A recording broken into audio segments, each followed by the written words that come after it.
acts an epic first divine act of divine violence and institutional rearrangement. मैं आपको क्यों समझा रहा हूँ ये सब चीज़. एंकी यानी ईया, a kind of god, he was a god and he was a trickster god जिसने कि एक दूसरे खुदा को मार दिया. डिसाइसिव एक्ट था ये, एक डिवाइन वॉयलेंस का एक्ट था और ये एक इंस्टीट्यूशनल रीअरेंजमेंट का एक्ट. ये सारे जो कॉन्सेप्ट्स हैं ये काफ़ी ह्यूमनली नहीं लग रहे हैं आपको? काफ़ी ह्यूमनली नहीं लग रहे? Divine violence, divine violence, violence के साथ डिवाइन, वॉयलेंस भी हो रहा है बट वो डिवाइन है, वो एथिकल है, वो एथिकल वॉयलेंस है. रीअरेंजमेंट भी हो रहा है, इंस्टीट्यूशनल रीअरेंजमेंट हो रहा है. ऊपर पॉलिटिक्स चल रही है, पुराने सिस्टम को, पुराने ऑर्डर को नए ऑर्डर से रिप्लेस किया जा रहा है और ये सब कॉस्मोस के अंदर हो रहा है. और ये सब करने वाले गॉड्स हैं. इसमें से एक गॉड एंकी, जो कि बहुत इंपॉर्टेंट गॉड है, आपको ध्यान रखना है, इसके बारे में बात की जा रही है. ये एक्ट जो था ये एक नया चीज़ बनी एंकी के लिए कि वो अपने कॉन्क्वेस्ट को जारी रख सके और इस नए ऑर्डर में वो सबसे आगे रह सके. Right? He establishes residence in Apsu's place and set shrine there. An act also sacralized conquest. The murder of Apsu anticipated the later larger duel between Madruk and Tiamat. अब यहाँ एक नया गॉड आ गया है. एंकी ने अपना काम कर दिया, आपसू को मार दिया. अब यहाँ एक नया गॉड है, एक नया कॉन्करर है जो नया इंस्टीट्यूशन, नया ऑर्डर चाहता है. इसका नाम मारदुक है और ये सबसे बड़ा खुदाओं में से एक था, बेबीलोनियंस का खुदा मारदुक, जिसकी अब लड़ाई ताइमात के साथ है जो कि सॉल्ट वाटर मदर है.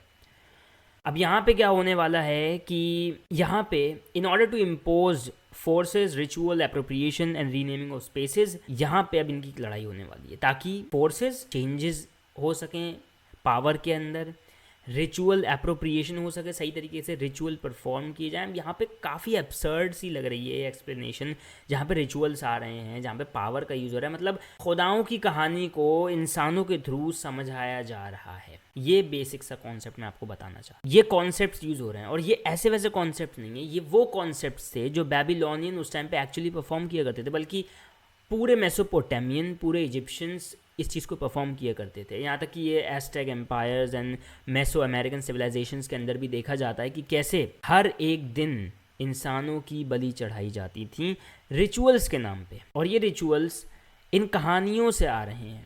अब जाहिर सी बात है हमें मिथोलॉजी लगेगी क्योंकि हमारे पास खुद के सेक्रेड डिवाइन स्क्रिप्चर्स हैं, लेकिन उस टाइम के लोगों के लिए ये कहानियाँ नहीं थीं. ये उन सब के लिए एक इंस्पिरेशन थी, क्योंकि जब एक बड़ा ऑर्डर ये काम करता है, जब एक गॉड ये काम कर सकता है, तो फिर इंसानों को लाजिम था कि वो अपने गॉड्स को खुश रखने के लिए ये काम कर. कहीं ना कहीं ये human framing to this concept of creating the cosmos and creating the order ये आ रही है और ये समझना हमें ज़रूरी है. यहाँ पे ताइमात ने एक मॉन्स्टर को, मैं इस PDF को डिस्क्रिप्शन में डाल दूंगा तो आप वहाँ से भी इसको पढ़ सकते हैं डिटेल में. बहुत बड़ी PDF है तो मैं ज़्यादा तो लंबा नहीं खींच सकता है इसको. लेकिन ताइमात ने किया क्या कि एक मॉन्स्टर बनाया और उस मॉन्स्टर से उसने जंग करवाई मारदुक के खिलाफ. इसके अंदर सर्पेंट्स, स्कॉर्पियन मैन, फिशरमैन्स, इस टाइप के लोग थे. और इसके साथ साथ उसने अपने इस मॉन्स्टर को टैबलेट ऑफ डेस्टिनी दी. ये जो कॉन्सेप्ट्स हैं, tablet of destiny, right to rule, ये काफ़ी ह्यूमनली फॉर्मेटेड कॉन्सेप्ट्स हैं. अगर कोई सोशल साइंस का इंसान है तो वो समझ जाएगा इजीली. मारदुक ने वॉलंटियर किया, बार्गेन किया for supremacy and prepare weapons. Marduk वो to create humans as a part of his offer. अब यहाँ पे मारदुक ने ताइमात के इस मॉन्स्टर को हरा दिया और ताइमात को भी हरा दिया और फिर ताइमात से बार्गेनिंग की कि मैं इस मॉन्स्टर को एक ऑर्डर में कन्वर्ट कर दूंगा, मतलब इस मॉन्स्टर से मैं इंसान बना दूँ. So Marduk accept the challenge on the condition he be granted preeminence among the gods. अब वो गॉड्स में टॉप पे आ गए क्योंकि उसने एक बड़ी बैटल जीत ली थी.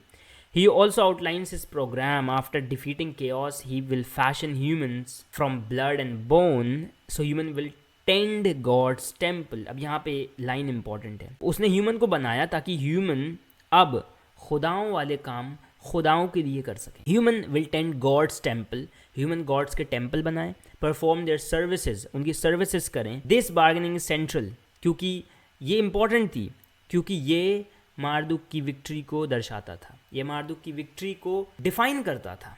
ये इंपॉर्टेंट है. Human exist to relieve the god and maintain cosmic order. अब यहाँ पे इंसानों को कॉस्मिक ऑर्डर बनाना पड़ेगा. रब्बल आलमीन, अल्हम्दुलिल्लाह रब्बिल आलमीन, इंसान पार्ट है कॉस्मिक ऑर्डर का। इंसान कॉस्मिक ऑर्डर का एक पार्ट है, लेकिन यहाँ पे इन्होंने क्या किया है, इंसान को कॉस्मिक ऑर्डर बनाने का मौका दिया है। और कॉस्मिक ऑर्डर इनका वो वाला कॉस्मिक ऑर्डर नहीं जिसके बारे में कुरान बात कर रहा है। ये कॉस्मिक ऑर्डर है कि वो इंसानों, वो गॉड्स को सुकून, ज़रा थोड़ा आराम दें और उनके लिए वो मिलिट्री स्किल्स सीखें, लड़ाई करें, प्रैक्टिकल इंस्टीट्यूशन बिल्डिंग करें, टेम्पल्स, कल्ट्स, ह्यूमन लेबर, ये तीन जो चीज़ मैंने बोली, temples, called human labor, important है। Human labor is not merely simple human labor, you can understand it.